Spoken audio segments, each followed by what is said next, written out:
All right, here we go. Where am I? Top of the show. Here we go, right there. Welcome back to TWiP, aka This Week in Photo. I'm your host, Frederick Van Johnson. This is a pretty big week in the world of photography for several reasons, and you'll hear about a bunch of them on the show. But joining me to discuss a lot of this stuff are Miss Darlene Hildebrandt and Mr. Jeffrey Totaro. Hey, guys. Hey, Frederick.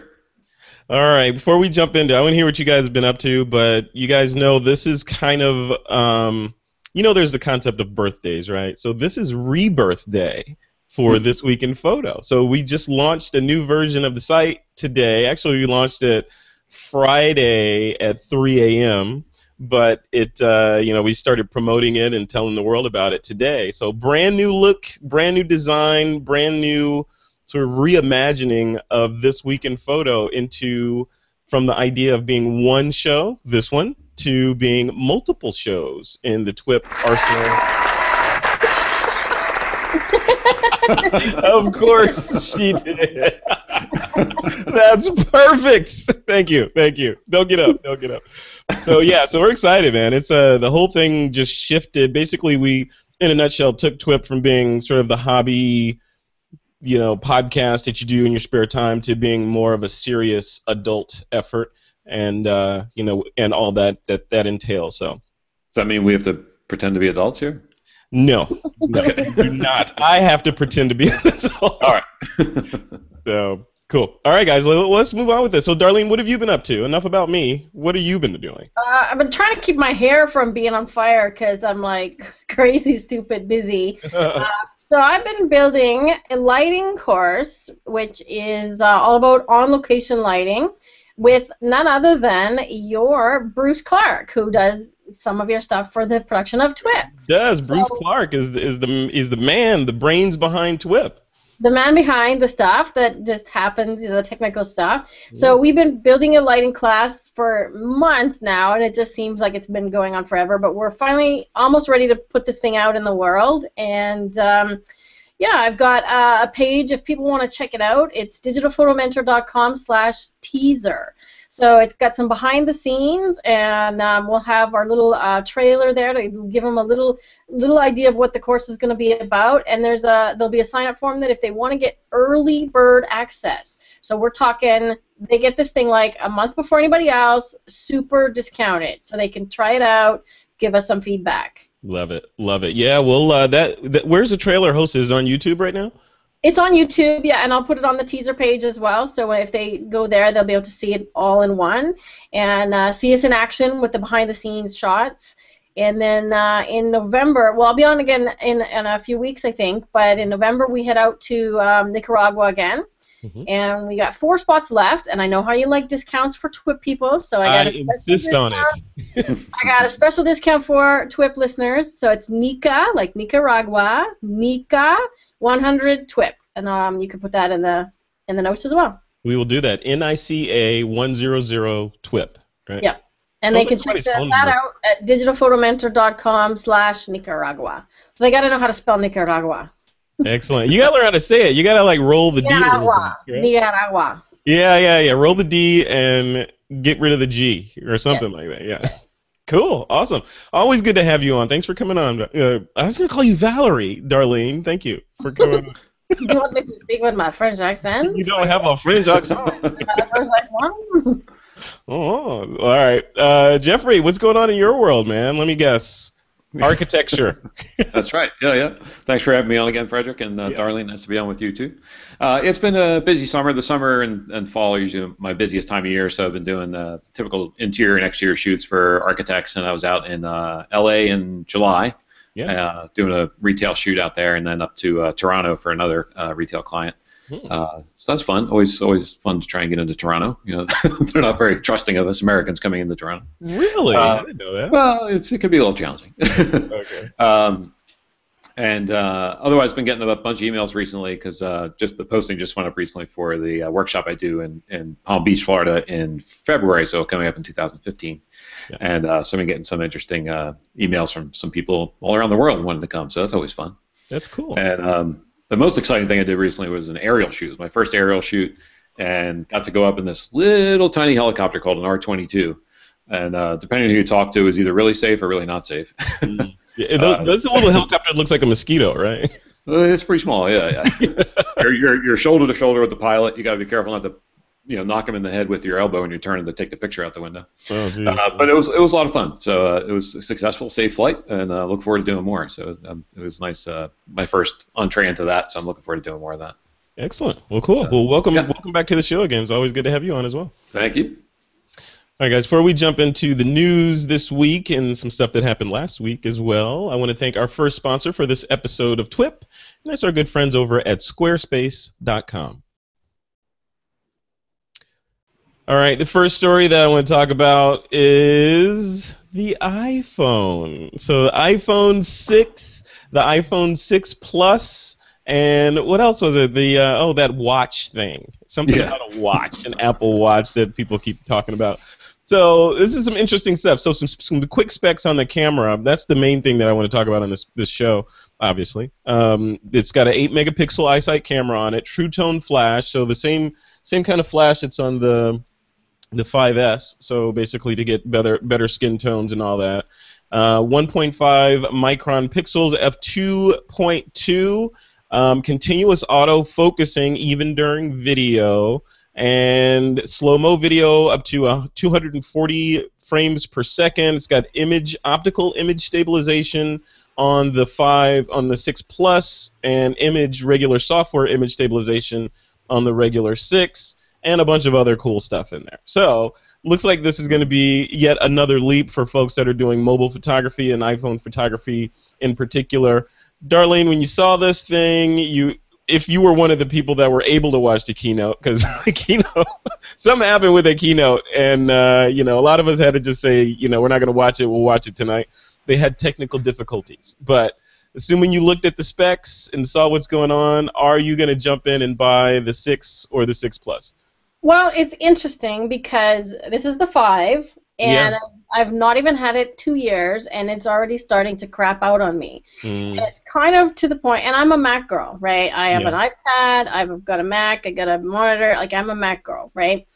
But I'm actually at some point considered jumping ship to a Google phone because I travel a lot, right? I go to Nicaragua, I go to various places, and for me to just pop out the SIM card, buy a SIM card there, like we're actually going to be in Nicaragua for 2 months, right? So for me to get any kind of a phone plan down there is going to be stupid expensive, right? Yeah. I don't know about you guys, but the carriers here in Canada, minimum for me to get anything decent is an extra $100 a month, right? Yeah, it's pretty much like that here. So for me to get a SIM card, I'm talking $25 a month, right? And for the amount I'm going to use it, I'm going to be, hanging out and drinking margaritas or whatever, not using my phone. But it's appealing. I looked at it. It's appealing. It's interesting, not necessarily for the camera itself, but mostly for my case because it's this one's crapping out on me. Uh-oh. Frederick's frozen. Oh, yeah. Uh-oh. Where did he go? Well, that's interesting. Frederick! Do we keep going without him or what? I don't know what happens. I don't imagine we can, so we'll have to wait. Because he's probably not recording. And he's like this.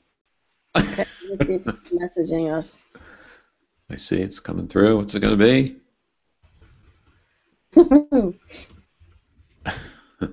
That's never happened before. I've had people drop out, but I've never had Frederick freeze like that. Yeah. He's usually got a pretty stable setup. Yeah. We're going to have to edit, which is a pain in the butt. Yeah. Well, I don't have to do it, so. No. Have you ever tried downloading a YouTube video and then editing it and putting it back? No. Pain in the butt. Yeah. I was doing an interview with the Patels, and my call kept dropping. My Google Plus kept dropping. Mm-hmm. And is he trying to get back in? Yeah, do we re-invite him, or does he have to invite us? How do we? I don't know. He's rejoining. He's just coming back in. We just tell him that we just, did something else, took over. Yeah. New podcast. Yeah. We're gonna make our own. Okay, where are you, Frederick? I wonder if he has to restart it. Yeah, I can't invite anybody because I'm not the admin on it. Right, that's true. Yeah, I don't use these Hangouts too often, just mostly for this and occasionally for other stuff. But so every time I go, it seems like they move the buttons around, and so every time I have to sort of go through this learning curve to figure out where everything is and find the toolbox. And I know, and then they changed how you start a Hangout too, because I couldn't figure out for the life of me how to start one. Yeah, I was just trying to do a test one, and I'm like, where did it go? Where's the test? Just keep clicking on stuff. Yeah, eventually you'll find something. Yeah. He says he's rejoining. He says he's joined. Are you there, Frederick? I am here. Okay. I don't know what's going on. I'm back in the room though, but hopefully we're still good. Broadcasting. Well, so how do you want to do that? I mean, do you want to like start over with the question, or you're gonna have to edit now? Yeah, we're gonna have to edit. Well, we're at the top of the show. Maybe you guys want to just start the show again? That's fine if you want. Sure. All right, let's just start the show again. That way. Can you start right after the commercial, right after Squarespace? Yeah, but it'll be broken online because we won't have, I can't really. Well, I suppose we could edit them and pull them down. Because when you post it to YouTube, just cut. Yeah. You could cut a piece out. Right. Yeah. Let's just keep going and pray that it's recording. Okay, let's just start. Where were we before I got so rudely ejected from? If you wanted to introduce the iPhone thing again, and then. Okay, yeah, let's do that. Yeah, thank you. Perfect. It says that it's live. Discombobulated. I know. Let me check your stream because it would show up on your stream, right? Yeah. Check it. Make sure I'm there. Yeah, now it tells me I'm in 2 video calls with you. Yeah. It says that we're live recording. Yeah, I see live on this end. So. Yeah. Good. If I click on it, if it plays us live. We might end up with some sort of paradigm shift here. I know. We might break Google. I don't want to do that. Okay, yeah. No, it says it's there. Okay, good. All right, so we'll take it from, where am I? Where are my notes? Here we go. We'll take it from iPhone 6. Okay. All right, here we go. Please don't crap out again, Google. Come on. All right, here we go. All right, guys, let's jump into our first story, and that's about Apple and this little product that they announced to the world. Somewhat unsuccessfully, I would argue, because our Hangout's not working, but their stream didn't work correctly when they announced this. So a lot of people were upset about that. But when they finally got to the goods, it was the Apple iPhone 6, the 6 Plus, and this little thing called an Apple Watch. So some quick specs about the phone itself, the new iPhone 6. So 8-megapixel ISO camera on these guys. So these are common these specs are common between the two cameras or two phones. So 8-megapixel eyesight, true tone flash, so good skin tones, 1.5 micron pixels, and a f2.2 maximum aperture. It shoots at 240 frames a second. The 6 has software image stabilization, and the 6 Plus has optical stabilization built into it. I wonder if that's a first for a phone. Anyway, so looking at these, I'm wondering what you guys think, right? So thanks, Darlene, for putting that up there. What do you think? Is this a must-have for photographers to get this for these updates to the phone or the camera, or is this you know what, I'm gonna wait for the 7 type release? What do you think, Darlene? Well, I have the 5, and mine is at the point where it's starting to do weird things, like it reboots itself spontaneously. I'll be in the middle of texting something, and it goes and it's like gone. And then it did that one day. I did that one day, and I was like, oh, I guess it's done, right? And then it just rebooted. Yeah. So I don't know. I was at the point where I was ready to jump ship and actually go Google Nexus phone. Yeah. Because I travel a lot, and changing the SIM card would make my life a lot easier, as opposed to getting a really expensive plan from my carrier. Right. But now I don't know. I mean, I'm gonna have to look at my options because the pricing is not all that appealing, right? Like I don't know if you guys looked at the pricing or not. I put it in the show notes. So if you go for like the deluxe version, which is that bigger 5.5-inch one or whatever it is. Yeah. US price $949 for the biggest one with, I think it was 128 megs of memory. $929. That's a laptop. I was going to say, you could buy a whole computer for that, and this is a phone, people. It's a phone. Yeah, So yeah. I don't know if they're getting a little carried away. I know people that are already saying, yeah, I'm going to get one, and I know people that are saying they're going to get the watch, too. Yeah. People who are sort of, let's say tech addicts, right? And they're like, I gotta have it, but first, and I gotta have the glass. Hey, I resemble that remark. Come on. I wasn't thinking about you. He knows who he is, and he lives in New Zealand, and he's not Trey. He's actually somebody else that lives in New Zealand who's equally techie. Maybe it's something about people who live in New Zealand. I don't know. Yeah. So I'm on the fence. I'm kind of want to wait and see what comes out, or maybe I'm gonna wait for the 6S. Because you know how they say there's always bugs in the first version, right? Yeah. And it seems like a fairly major upgrade. I'm not excited about, the camera. I use my camera on my phone, but I'm not doing art with it. I'm not an iPhone photographer. And I do take video, and I put on Facebook. I'm not doing high-end stuff with it. So is it cool? Yes. Is it cool that it has an intervalometer and I can do time-lapse? Yes. But I'm not going to run out to get those things when my camera does that. Right. Yeah, so maybe it's not targeted at the pro photographers because we already have those superpowers to do that stuff with other hardware, but people that don't have it. And it's interesting what you say about the watch. I want to talk to both of you guys about that because the camera itself, yes, I understand. And what you say about being an early adopter, Darlene, is absolutely correct.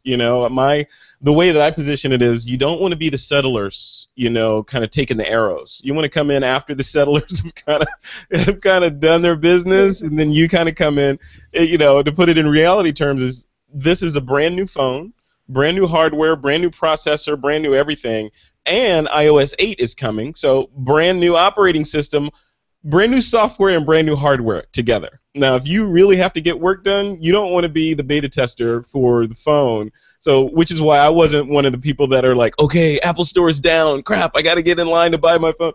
I will wait for those settlers to take the arrows and for them to work out the bugs in the software after millions of people try it, and then the next release, in a couple weeks or whatever, the dot update to the software to iOS 8, I'll go grab that and maybe consider getting a phone. And then the other thing is, with this phone, it's a different form factor. So I don't understand why people can buy it online immediately, sight unseen. There's 2 different sizes now. There's 3 sizes you can have. So you got to do the Goldilocks thing and sleep in each bed a little bit before you choose. Jeffrey, what about you? Are you gonna jump right in and get one of these guys?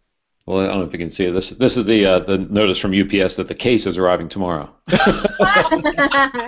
Nice. It just came about 5 minutes ago. That's awesome. So yes, then basically. And I have to say, I'm almost never the one, the early adopter, the settler taking the arrows. I'm just right with you, Frederick, most of the time. But I was thinking, because my phone, I have the original 5.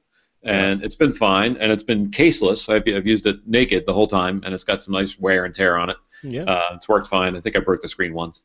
But the thing that bugs me the most about it, and was the biggest reason for the sort of more impulse buy upgrade, is that my camera on this phone has 2 problems. One is it has that well-documented purple flare. That sneaks in from the sunlight or just a light bulb just out of frame. And that happens more often than I'd like. I think it's fixed in the S. I never really tried it. But mine also has an annoying thing for digital photographers. It has dust on the sensor. Oh. So I've got a big glob, which you think with such a tiny aperture lens you wouldn't see, but there's either it's on the sensor or it's jammed in the lens or something. And so every picture I take has a big glob of gunk on it, and it's kind of like buying a new Jaguar when the ashtray is full. But but I figured that could probably be fixed. But with the purple flare thing and some of the new camera features, I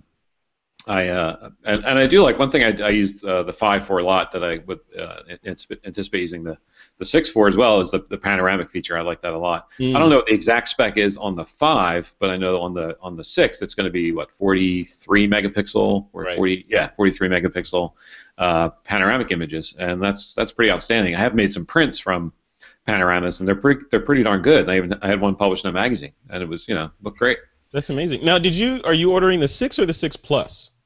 I'm not a big fan. I actually wish they still offered it in the original size. And I kind of thought that it was sort of the original size, and the Plus was bigger than the original. No. And I was a little disappointed to find out that the 6 is bigger to begin with. So I ordered just the plain old 6. I'm not interested in having a giant, phone book up to my head. Yeah, see, I'm interested in that because that's one of the reasons why I was even considering jumping over to Android before, is because I want a larger phone. I want something that's bigger.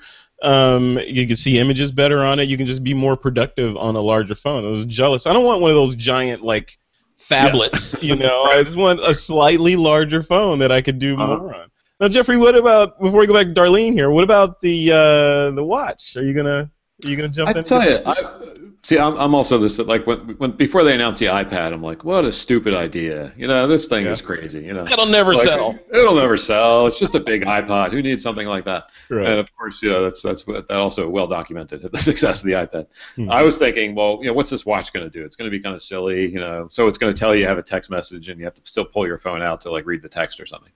Mm-hmm. But I was actually really intrigued by it. So I'm definitely looking forward to it. When it becomes available, I will certainly go check it out and play with it. I like the sort of the simple communication things that you can do with somebody else, like the tapping feed. I think that's just kind of cool. It becomes a little bit less about the technology and more about the communication. So I think that they put some cool features in like that. We'll see how it, how well it really pairs and stays paired with the phone. Is it going to drop a lot? I think the form factor is a little clunky. It seems awfully thick. And they have certainly not mentioned anything about battery life. That was my main concern. And you know what I would say on that thick thing? So remember the first iPhone? Yeah. Right. Apple always refines and innovates, and they put out their minimum viable product, which is generally better than most people's final product, but they put out a minimal viable product and then they iterate on it. So battery life on the first version is not that great, and it doesn't have this, and there's no camera on it, all this stuff. And then the next version has that. The next version, you hear Johnny Ive talking about, it's only 1 millimeter thin. Yeah, exactly. Made of aluminium. Yeah, it's made of transparent aluminium. So, right. Darlene, what about you? Are you gonna jump into the phone or to the watch? No, that's not my thing. Come on. No, I don't know. It looks like a guy thing to me. It's not very girly. First of all, there's a big one and a little one. No, not my thing. Wasn't interested in it. I looked at it. I was like, oh, that's interesting. Next. But the one thing that hasn't been mentioned though is this iPay thing.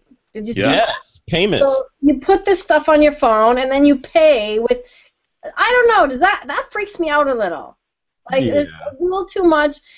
Yesterday, I filled up my car with gas, and they have this thing now. I don't know if you guys have this in the States yet, but we have this thing on our Visa and our debit cards now where it's tap to pay. Yeah, that's coming. Right. We're behind. We don't have it yet, but it's coming. You tap it on the thing. Well, we have chip cards too, right? You guys get with the program here. No. We tap it. So literally, my gas was like $50-some. Tapped it, there's no signature, there's no PIN, there's no nothing. It's just, boom, this is charging your Visa. So if somebody stole your card, they could just go tapping all over the place, I mean, I suppose you would report it right away, but that concerns me that, you can pay with your phone and then your information is in the cloud, right? I mean, what's that? The cool thing about the Apple thing, I think, is, yes, you can do that, but someone could steal your credit card too, your regular credit card, and use it until you can cancel it. But I think the Apple solution for iPay is cool because it uses the fingerprint recognition to do that two-factor authentication. So you have the phone, that's one, so it's present, and then when you tap it, you have to actually use your fingerprint to unlock it and actually execute the purchase. So you have to steal your phone and chop off your thumb. Exactly. Yes. Yeah, and I don't know if there's body temperature things in that sensor. So, will a dead thumb work as well as I don't know. That's a good question. Well, if they have to go through all that to dismember you to get some unknown quantity of money out of your account, then maybe they deserve the thumb. I don't know. Yeah. Well, I mean, I don't know. I've had false charges show up on my Visa without my Visa card go missing. So where did that come from? And somebody bought something on some online store and.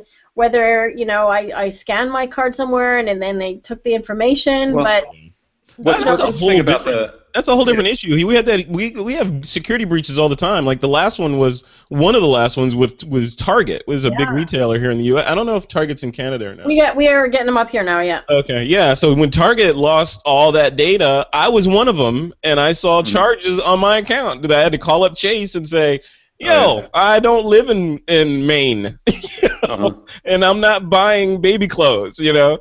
And Chase was gracious. They reversed the charges really quickly and all that. But, you know, if you use your card, then that's going to happen. The cool thing about this iPay thing is you're not showing any, you know, numbers. But on the other hand, you're still getting the data, right? It's still going into a database. So, well, from what I understand, though, the data staying with, like Apple still like they do now, they have the credit card.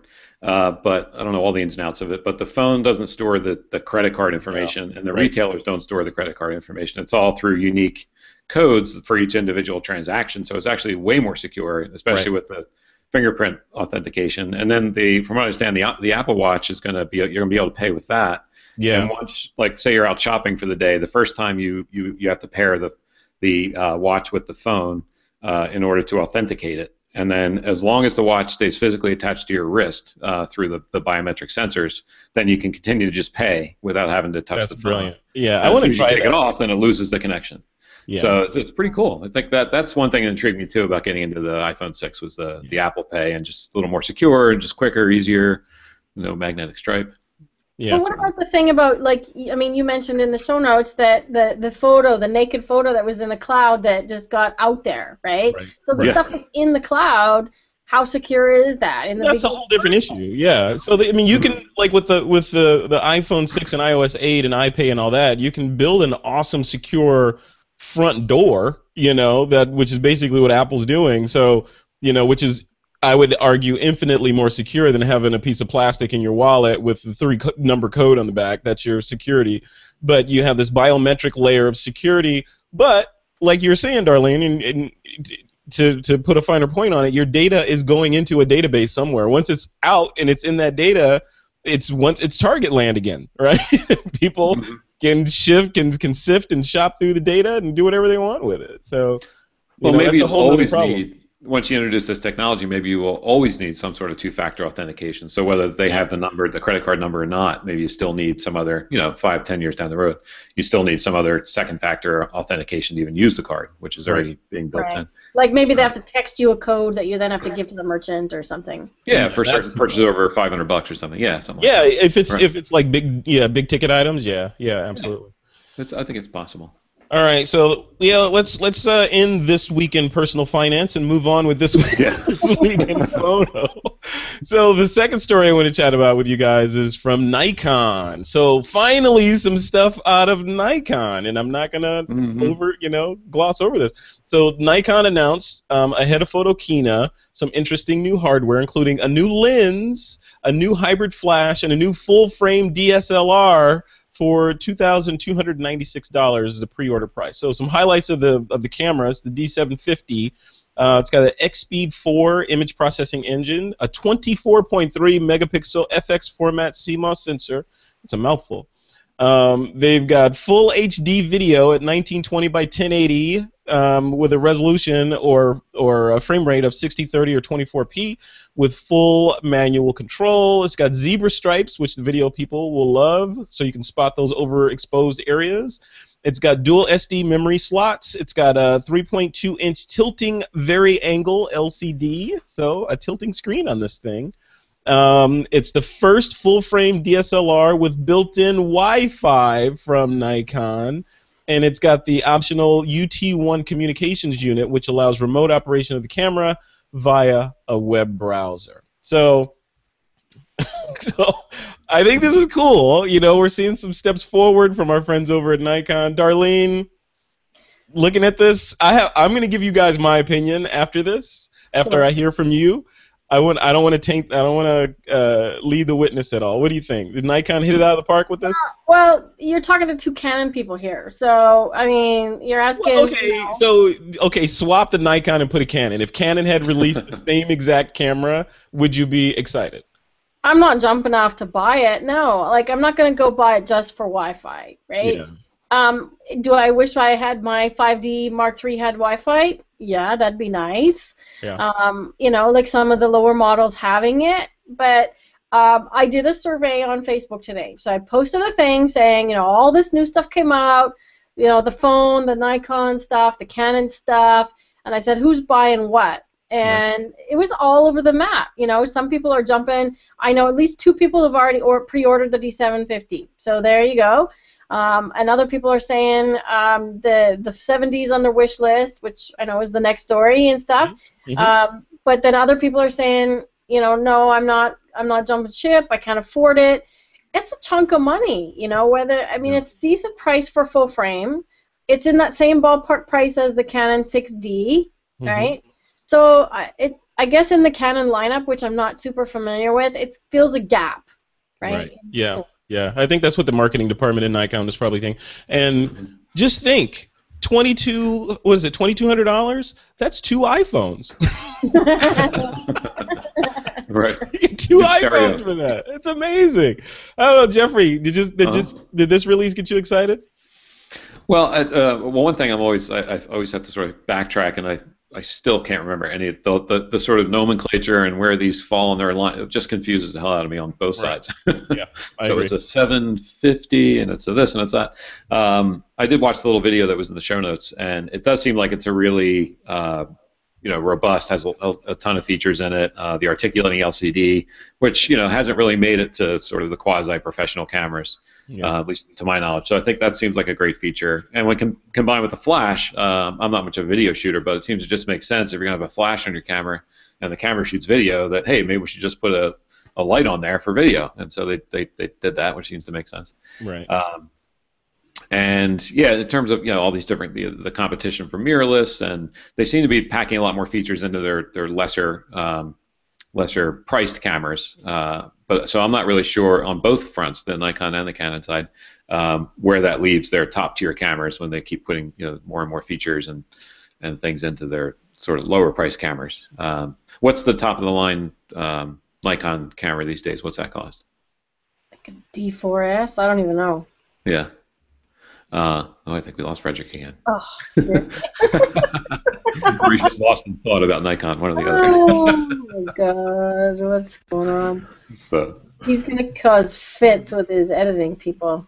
We're not starting over. We're not starting over, Frederick. Let's see where he went. Let's see if we get. Oh, here comes something from him. Is he coming? Coming back. We will see. What the heck, Frederick? Where is he? Does this happen mostly because of bandwidth, or is it just like? I have no idea. Anything. I've never had him drop out of a show. No, I haven't either. Very strange. And he's in his own place. Like sometimes if he's in a hotel or something. Right. There was one that I was supposed to be in, and it got canceled because he was at a hotel. Now there's 2 Fredericks. Oh. Hey, it's 2 me's in here. Hopefully they're got sorted. All right. Crazy! I have no idea what's going on with this Hangout. This is insane. Are you on Wi-Fi? No, I'm wired. Who knows? What the heck? Who knows? Let me try to eject the other me out without ejecting. Oh, he'll go away eventually. Yeah, we'll just leave him. We'll let him join us. All right, so before we get kicked off again, Jeffrey, Jeffrey, you were talking about this Nikon D750. Yeah, I was curious what, just pardon my lack of knowledge, but what's the top of the line Nikon camera cost compared to this one? Oh, geez, I think I'm not a Nikon. Well, I'm a Nikon shooter, but I don't have the top of the line anymore. But I think I'll research what you guys talk. I'm going on the website. Okay. Yeah, well, I guess I'm believing it's going to be around 5,000, 6,000. Yeah, something like that. So it just seems like they are finally packing a lot more features in. So I wonder if they're just going to eventually just get rid of their top cameras and see what. And just to sort of minimize the line, it just seems like the comment about the nomenclature. There's so many models, it seems, that maybe they're just trying to simplify everything, and they really don't need all these different ones. Maybe they just need like 3 camera bodies, full frame, and maybe 2 crop sensor cameras. That's it. Yeah. I don't know, Darlene. So you gave me your thoughts. Let me give you my thoughts on this. So my thing is, I was looking at these specs, and I'm like, it looks not that, I'm not like saying everyone should be moving over to mirrorless, but it looks like the mirrorless folks like Panasonic, Olympus, Sony, they're leading with all these innovations in their cameras. Like 4K was the latest big thing that came out, So when I see these next cameras, especially ones that have these quasi-pro features like zebra stripes, that's a pro feature. 24p, that's a pro. Those are pro specs. Pros are asking for 4K now, So it's like I'm wondering what the deal is with that. You get Wi-Fi. That's a feature. That's like saying, okay, the rest of the industry is Wi-Fi. My little GM1 has Wi-Fi in it. All my little Sony cameras have Wi-Fi built into them, and I have for years. And now it's a bullet on Nikon's release list for the 750. I'm like, you guys should. I would have just put that in there and not said anything about it. Just like, just like, let it sail on by. Don't make a big deal out of the fact that we now have power windows in our cars in 2015, 2014. So I don't know. I think it's a good step forward, and I'm happy that they're doing stuff. But I'm also concerned that there's not a whole lot of weight in there. And again, I preface this is all said with a grain of salt because I haven't held the camera in my hand. Obviously, I'm just looking at bullets in the show notes. But looking at these bullets and comparing them to other bulleted lists, it's a little disappointing to me. I don't know. Am I off base, Darlene? Well, I just looked at the top Nikon in terms of price point is the D4S listed on Adorama and B&H is $6,500. So I mean that's like triple and then some what this one is, right? So is it worth triple the money? Right. I mean, I know you're talking about, okay, these guys are coming out with features that have some amateur features or and some pro features, and they're trying to fit in the middle here. But I think, personally, I think that the mirrorless is taking a big chunk out of both of these guys' markets. Yeah. Because, to my opinion, anyways, Canon or Nikon, neither of them has a decent mirrorless camera yet. No, they don't. Right. They have something, but they're not there yet.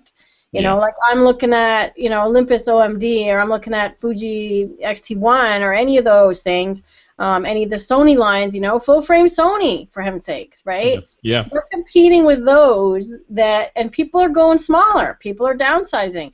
I mean, it's interesting. I did an article on my website the other day on Ansel Adams and what you can learn from Ansel, and posted a video, which people thought was really interesting because they showed him actually in the darkroom, and they filmed him in the darkroom. This is like an interview from the 50s. He was like actually live, and watching him with the 8x10 camera and the big negatives and stuff. Like it's totally foreign for people doing digital, right? Yeah. And they feel like 35 mil is big, right? So these mirrorless cameras are really appealing to the masses, and that's where the money is. So yeah. I mean, I totally agree. And you got to look at these. I would be scared if I was one of these larger camera companies, because you've got, on the one hand, you've got these mirrorless companies that are nimble, and like Sony on the one hand is Sony's going through some financial things, which is motivation to innovate, right? So they're innovating and doing all this cool stuff so that they can stay relevant, and they are. I mean, they're leading, right, in a lot of spaces, especially full frame mirrorless.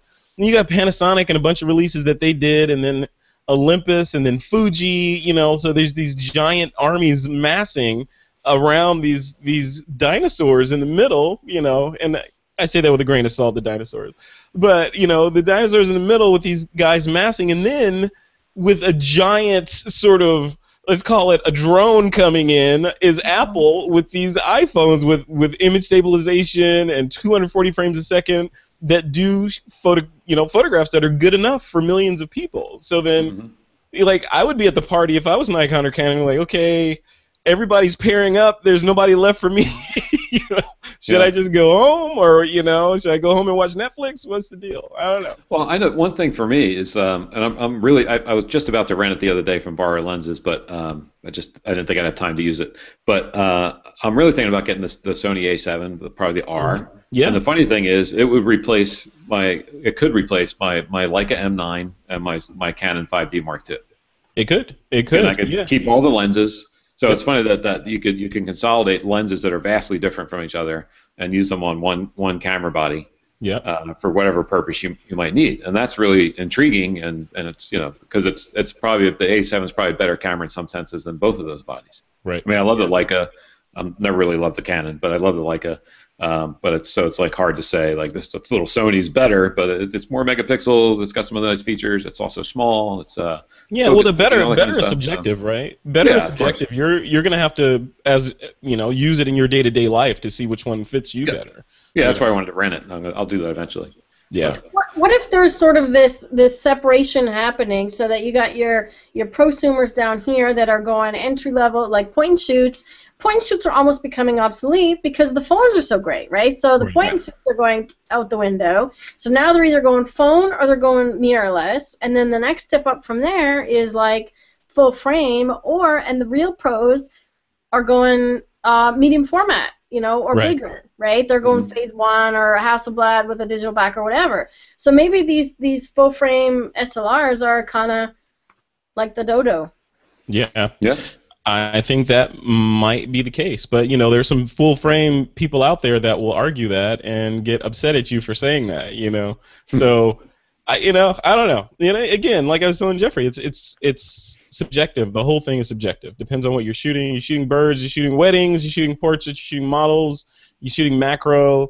There's a camera for everybody these days. So, and there's no one right answer. Right? Let them get upset. They could tweet me.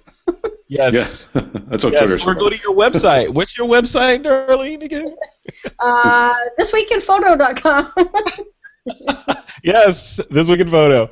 All right, guys. I'm gonna power through this because I feel like I'm dancing on an old rickety rope bridge with this Hangout. You got dial-up connection over there or something. It's something. Comcast is doing something. Who knows?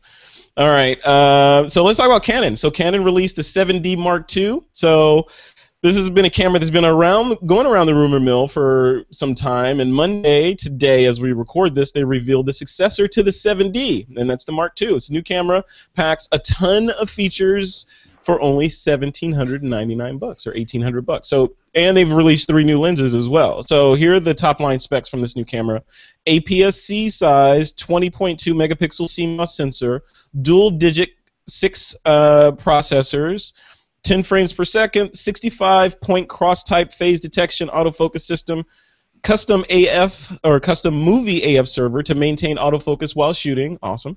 It will record uncompressed video via HDMI, dual SD card slots, and it's dust and weather resistant, though we're not sure if it's weather sealed or not. But again, I'm going to say same thing I said about the Nikon.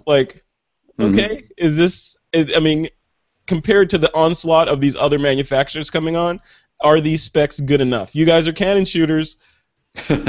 Does this get you excited? Come on, Jeffrey, are you excited? Well, I would say, and I don't really shoot any of these things, but if you're a sports, action, wildlife photographer, this camera's great because it's a APS-C sensor, crop sensor, which effectively makes your long lenses even longer, and it can shoot 10 frames per second, which is pretty fast, especially for a camera that costs $1,800. So right. I think it's definitely geared toward that sort of market, whether it be a prosumer or even a professional.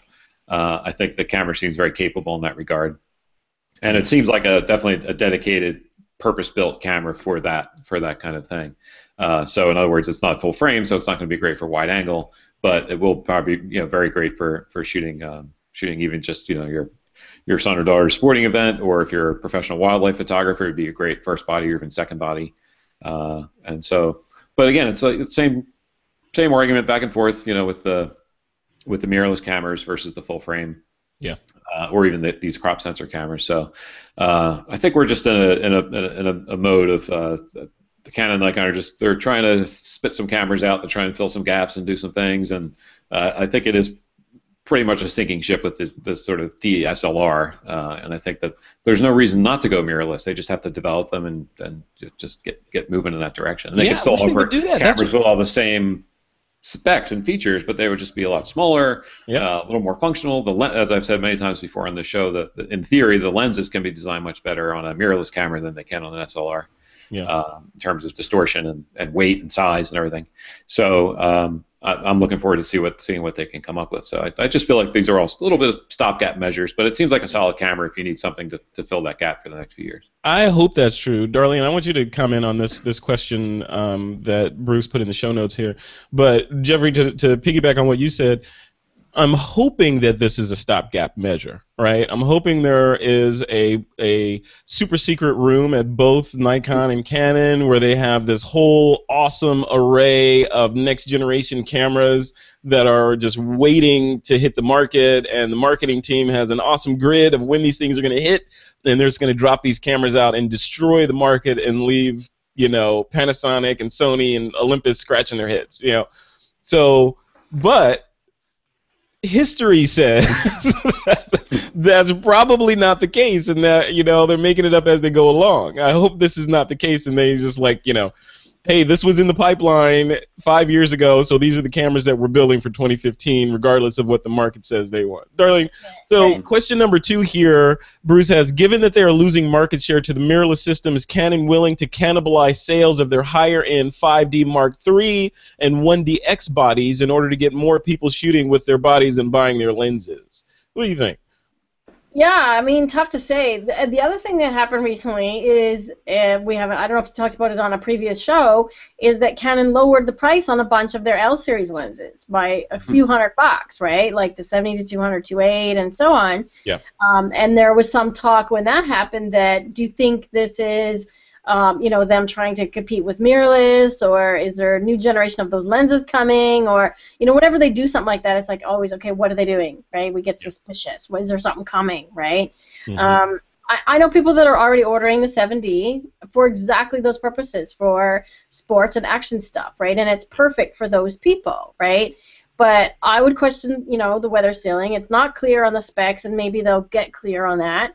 The thing that I was really impressed with, though, was a 65 cross-point focus. Mm-hmm. Seriously, all of them cross points. That's a lot, right? That's going to be fast focus. Yeah. I don't think mirrorless can compete with that, right? So, and I think that's where maybe that's the direction that these SLR manufacturers are going to go and say, okay, look, we know the limitations of mirrorless, and unless they can fix those, let's exploit that and really push those buttons with the SLR and say, this is how different it is. If you want to do, like for travel photography, like for going on my trips and stuff, I don't need, 10 frames a second, and I don't need, like the stuff that I'm shooting isn't moving real fast. I can deal with a slower, shutter time and maybe a little bit of lag, or not quite as fast focusing. But if you're shooting sports, or even weddings for that matter, it is an issue. Right, so I could see wedding shooters having this as a second body, and Jeffrey brought up a good point. You've got the crop sensor for your long end of lenses, and your full frame for your wide end, and you got it covered. Or you have your assistant that takes the 7D, and you take your 5D3, and away you go, and you cover your wedding. I can see that it's got appeal. The thing that I was a little surprised about was the price point. Initially, when it first came out this morning, people were talking that it was going to be $2,800 was the first rumor, and then it came out as $1,799, which is still, it's reasonable, but it's not full frame, and it's close to the price of the 6D, right? So for a little bit more, you get a 6D. Or 2 iPhones, Yeah, or 2 iPhones. So, I don't know. It's a tough call. Like, what I was more interested in was some of these lenses. Right, like this 28 pancake lens, 2.8, 24 mil, 2.8, $149. Yeah. Like how, I'll pick one of those up. That's a stocking stuffer right there. Yeah. I'll grab one of those before I go anywhere. And like Jeffrey said, you can put that on any other camera you want. So I could pick up the Fuji X-T1, get a, mount for that, and now I got the pancake lens on there. Yeah. Yeah. Yeah, it's interesting. What you were saying about the focusing on DSLRs versus mirrorless is, I think that's valid, and again, I hope that sounds valid, that they might be using that as a crack in the armor to kind of exploit and see if they can't use that as a way to differentiate and stave off the onslaught. But at the same time, with all of the mirrorless cameras that I've shot with Sony's, the Panasonic is my primary camera right now, and the Olympus, I have an Olympus OMD. My old OMD EM5, that thing focuses faster than I can think, right? So, faster focusing. But again, I'm not shooting sports, I'm not shooting action, I'm not shooting, birds or anything crazy like that. But still, for the generalist photographer that's shooting, landscapes, people, kids, whatever, it's fine. I mean, it's more than fine. And my GH4, I think it focuses before I can even say that I want it to focus. It's like gone. These things are just blazingly fast. That's the next generation. It reads your mind and predictive thought focus. It focuses where you look. Isn't that Google Glass though? Yeah, that is Google Glass. Yeah, we didn't even talk about that. See that we got to talk about that on the show. Like, what's the state of glass? Right. All right, guys, let's move on with the show. This next thing. So Panasonic also at Photokina today announced a couple of new announcements. So they announced new firmware for that GH4 that does we're not gonna go into all of this. We'll put it on the website. But new firmware for the GH4 that enables a lot of things that people have been asking for, like new frame rates on video. They've got a new photo-video mode to allow you to take still images from video much easier, and a bunch of other enhancements in there, which we'll list out. They announced a brand new camera, the GM5, which is that little guy, and it now has a viewfinder on it, but plus a bunch of other enhancements and a matching 14mm f2.5 lens for that little camera, and a brand new camera, an all-in-one camera, the LX100. So we'll list all those and put the photos of them in the blog post on the brand new thisweekinphoto.com.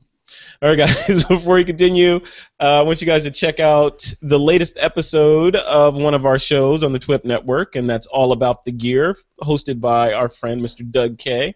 You can find that at thisweekinphoto.com/gear. There are, I want to say 23, 24, 25 camera reviews up there right now, so chances are the camera that you own, Doug and I have sat down and talked about it and figured out what is good, bad, ugly about it, and given it a rating. So go check it out. All right, guys, time for some listener Q&A. This is where we answer a question that has been at the top of some of our listeners' minds, or one of our listeners in this case. This is a question that's going to Darlene because she said she wanted to answer this one. So off-camera flash problems is the topic here. Says, I go out and do some portraits. I go out and do some portraits with remote flash, and it works for about 20 minutes. Then the flash stops firing. I'm on an Olympus OMD EM5. That's one of the cameras I have. He's got a Pocket Wizard Plus X triggers and Yongno YN560 speedlight flash. So it sounds like Korean speedlight or Chinese. And he says the only real step I've taken, and I'm not sure if it's a good one or not, is pressing the test button to see if the trigger pressing the test button on the trigger that's on the camera, and it fires the flash just fine when the camera won't do it. What are the best steps I can do to find the weakest link? Wow. Right. Darlene, do you want to take a crack at it, or do you want to pass? I'll take a crack at it. I mean, there's what I do in my classes is we troubleshoot stuff and check the weakest link or the lowest common denominator first, right? And that's obviously going to be the batteries in the remote that's on the flash. Yeah. Check the batteries in the flash because perhaps pressing the button on the trigger is enough to fire it, but the camera's signal isn't. Something else that could potentially be a problem is maybe the flash is actually overheating. I know I've actually looked at getting some of those flashes. I've got remotes. I've got Young Now, or however you say it. Mm-hmm. I've got the remotes, and some of the reviews on their flash units say that they tend to overheat. Because the other piece is we don't know what they're shooting at. Are they using TTL here? Are they shooting at f16 and firing at full power every time? You're going to burn out your, flash, right? So check the temperature, because that's something that's been documented about that particular brand. Right. So I would check batteries first, temperature of the flash second, and if it's happening every time, there's got to be something that they potentially are doing that's causing that, right? So the next thing I would look at is, are you shooting at a really small aperture and trying to blast out full power flash? Right? Yeah, and like you said, most of these flashes, if not all of them, they have a idiot-proof mode where if you're going to burn it out, it will just stop working to let it cool itself down. Right? Well, and the other thing that I thought of too is, because it's the OMD, what if they've got slow memory cards and it physically just is the camera's buffering or something as simple as that, right? Right. So Which would have nothing to do with the camera itself. It would be just you buying faster memory cards to put in. Right. Or just stop shooting in burst mode so fast. Right. Yeah, I wonder. I would say to this listener to give us more information, post it in the comments on this episode of This Week in Photo, and we'll see if we can't dive in a little deeper. Jeffrey, you have anything to add to that? Do you have any thoughts on this?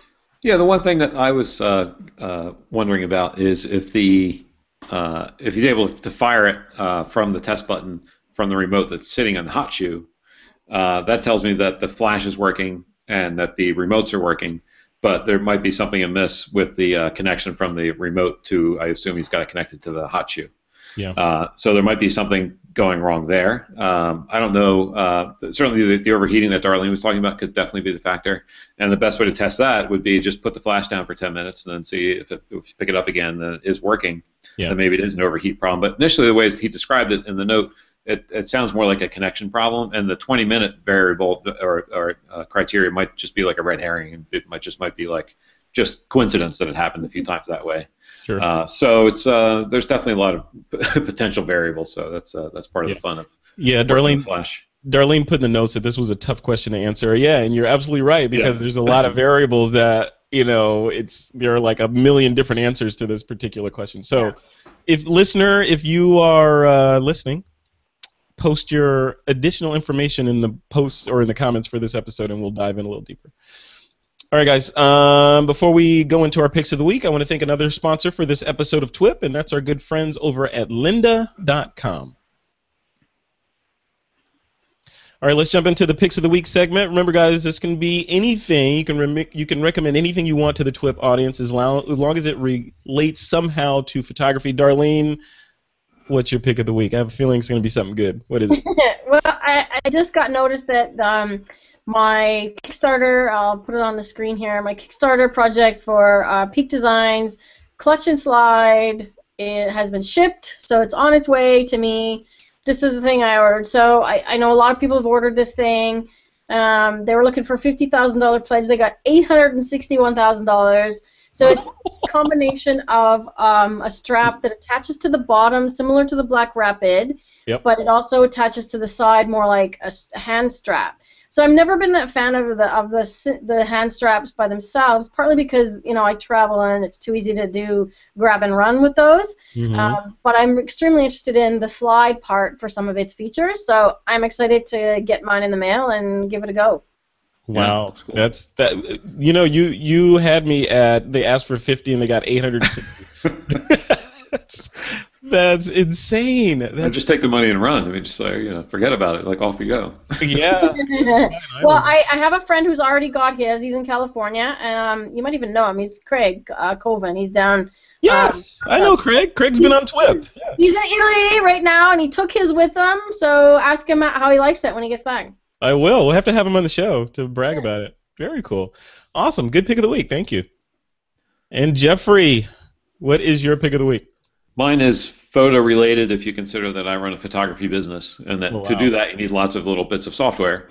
Yes. So even though not directly photo related, I recently transitioned over to using a product called Daylight, which is basically a calendar and email and contact management software package. And the simple way to think of it is if you use a lot of Apple's products like Apple Mail and Apple Address Book and Apple Calendar, iCal, all three of which don't really talk to each other, Daylight makes them all talk to each other. Oh. So if you have a client, that you have in your contacts, and they call you up and say, we have a new shoot to do, you say, okay, let me make they call it an opportunity, just call it a project. So you open that new opportunity, you link the client to it, then you can link all emails from that client with that subject to that email, and then when you schedule the shoot, it's also connected to the calendar entry. So it's good for that. So if you have a lot of clients you work with often, it's good in that regard as well. But if you have a client maybe you work with once a year, you can also just very quickly see your last email transaction you had with them to understand, what was the last thing you talked about. Maybe they mentioned where their kid went on, or where they went on vacation. You want to follow up with them about that. So you can keep extensive notes. You can also have other people working on it, adding to the database remotely, which is also really nice. So I'm really enjoying it. So it's I keep learning more about it. It seems to be its own little cultish thing, but it sounds like it's a piece of software that connects the dots, right? It really does, yeah. And it works on the iOS really well, on the iPad, the iPhone, everything. It has to run off of a remote server. I just have I use a company called Mac Mini Colo. So I bought a little Mac Mini. It's sitting in a rack in Las Vegas somewhere. Wow. At probably 55 degrees. So it's running smoothly, but it's been really great. It's just I feel much more on top of contacts and things like that. So very cool. Yeah. And it's from a company called Market Circle, and the product is called Daylight. So marketcircle.com/daylight. Exactly, yeah. DAYLLITE. Awesome. Cool. Yeah. Anything else you want to throw in there? Sure.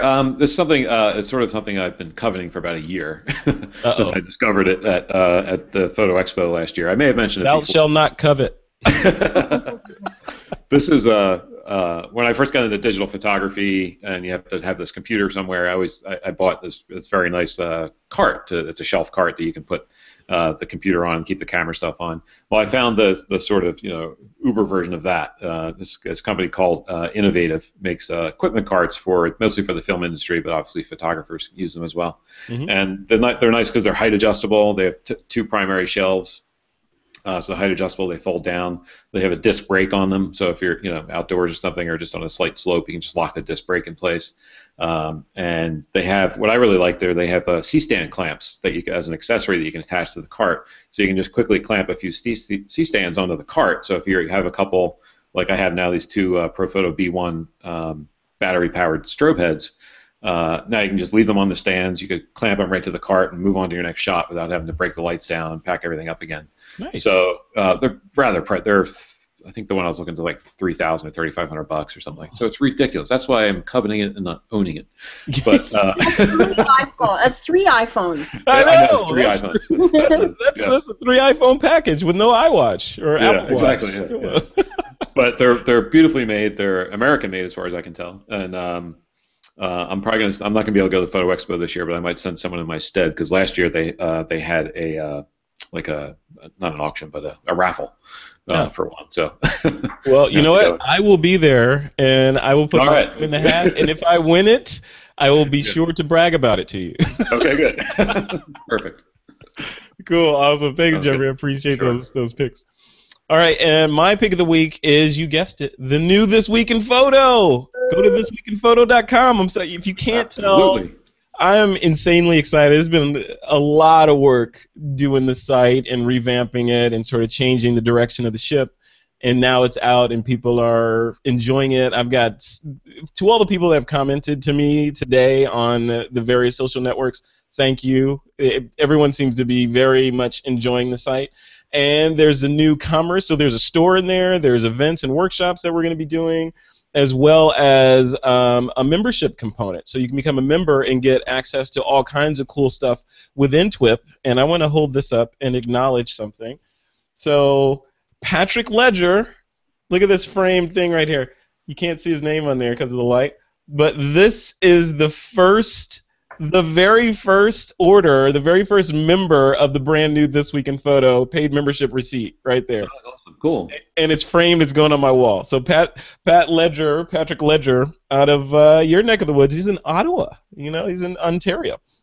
So he made the order right after we launched, and I thanked him on email and printed it and framed it. So exciting times for This Week in Photo, guys. So no doubt. That's the digital equivalent of the dollar tacked to the wall. That's right. Exactly what it is. That's exactly. Only this one is a digital equivalent of $99. So this was a year-long membership right there. Look at that. Nice. So yeah, so the TWiP membership, there's a $12.95 a month plan, there's a $29.95 plan, and a $99 plan in there. So, and what do they get for their money, Frederick? Well, if you go to thisweekinphoto.com, you will find out. thisweekinphoto.com/join. So, in a nutshell, they get access to free courses, a ton of free courses in there. We'll be doing free or not member-only monthly masterminds just for our members in there.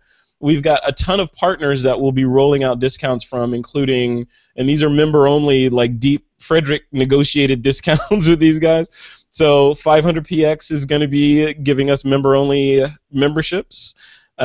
Peach Pit Press will be giving us member-only books. We've got Sticky Albums. Nate Grayheck's firm over there will be giving out free or discounted memberships to that site. So all kinds of stuff. So essentially the $12.95 is free. It just pays for itself once you get it. Plus you get access to all this other stuff that we have in there in terms of free courses and PDFs that will be showing up and all this. It'll be a bucket of stuff that you get that we now have a mechanism to give to our users. Before we didn't really have a mechanism to do this. We just had a website, kind of blog.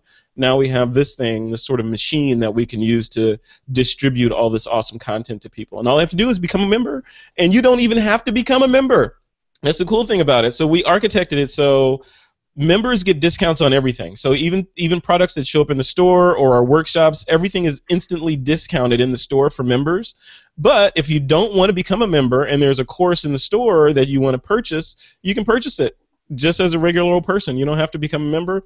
But the minute you become a member, even if you put a membership in your cart with the other digital product in there, the prices change. They go down to the membership price. So cool stuff. I'm excited. Right. If you can't tell, I'm excited.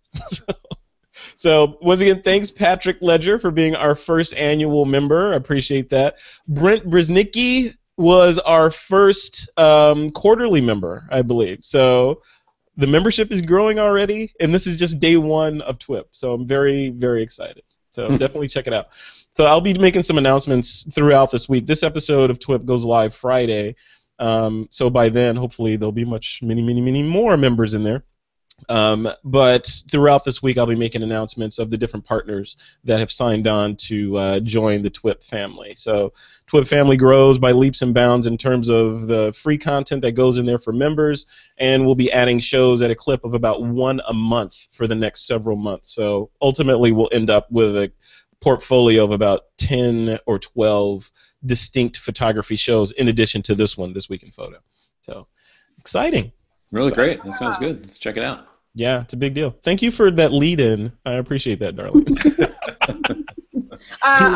You're like, geez, I'm sorry I asked. That's just how I roll. That's just how I roll, Frederick. That's awesome.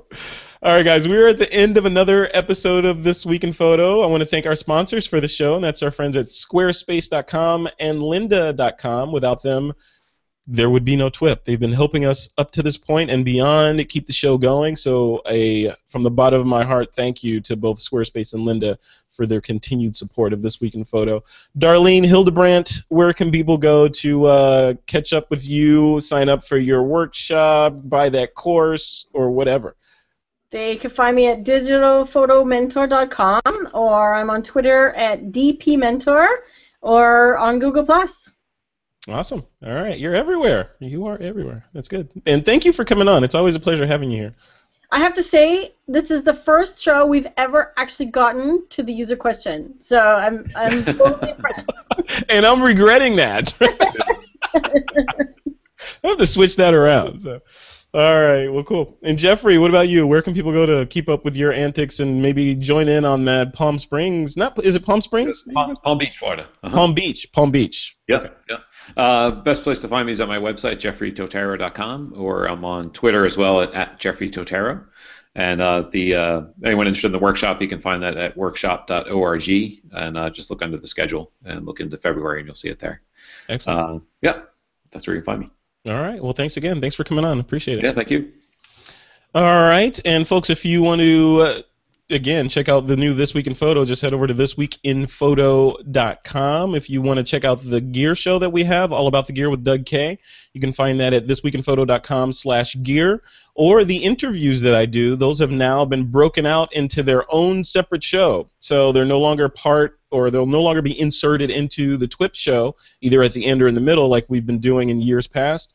The interviews are now their own separate feed, their own separate show, and their own separate area on This Week in Photo, and you can access that at thisweekinphoto.com/interviews. And with that, it's time to take that lens cap off.